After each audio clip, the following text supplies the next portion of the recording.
I've been having an interesting things that black people been asking me about, and many of the FBA been, telling Africans that other Africans sold other black people to Africa. To America. And I think black people who believe in this ideology that other black people in Africa sold themselves to slavery, it's nothing but something that white people created, so they can't feel a responsibility for slavery, for what their ancestors did for slavery. You see, the reason why many Africans sold each other to the white race was because during that time period, if you study African history, during that time period in Africa, Africans had no racial unity at all. It was just tribalism, wars, tribalistic wars against each other. There was no racial unity, there was no racial pride, there was nothing like that in Africa before the white men came and enslaved our people. There was no such thing as that.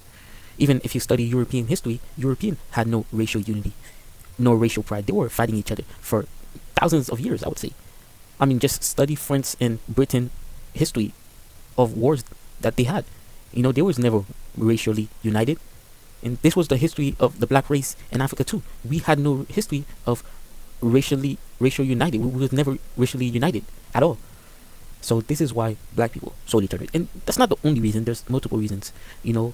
Buying guns from Europeans, and so we could, make our kingdom become more powerful and strongly, and all sort of thing like that. But the main reason was because at that time we didn't have no racial unity, and you cannot put the blame on black people. Why?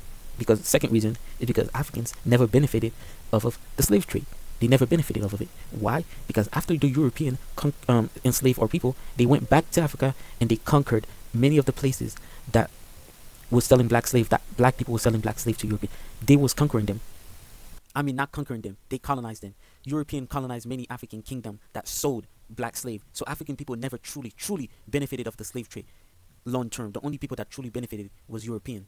America would have never been a great nation if it wasn't for the slave trade. It made them trillions of dollars, but yet we as Africans never benefited of that. The black race never benefited of that, and the Africans living in Africa never benefited of the slave trade. The only people who truly benefited of it was Europeans and the Arabs, if you want to talk about the Arab slave trade. And that's what Europeans want. They want to put false statement that Africans sold each other, so they could never, so that you as a black person can never put the blame on them. They don't want the blame. That's the thing that Europeans love to do. Europeans never want to take any blame for what their ancestors did. They don't want to take the blame for what their ancestors did to the Native Americans. They don't want to take blame for what they did to black Africans. They don't want to take any blame at all. That's what I wanted to say. Thank you.